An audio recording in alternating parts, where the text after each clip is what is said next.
చెప్తున్నా, చంద్రబాబు నాయుడు గారు అమరావతి మీది. ఆ అమరావతి వాళ్ళేదో మేము వచ్చామని మిమ్మల్ని బలపరచడం కాదు. మీ అంతరికి మీకే జనాలు మీకు ఓట్లేసి ఇక్కడ ప్రతి ఒక్కరిని కూడా గెలిపించారు, మీకు అంగుగా నిలబెట్టారు.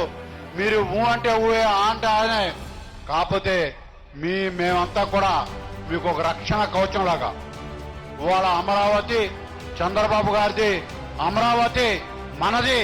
అమరావతికి రక్షణ కవచం లాగా, రక్షణ గోడగా ఉండి ఈ రాబోయే భవిష్యత్ తరాలకు కానివ్వండి, యువతకు కానివ్వండి, రాబోయే భవిష్యత్తును తీర్చిదిద్దేటువంటిది మన రాజధాని అమరావతి.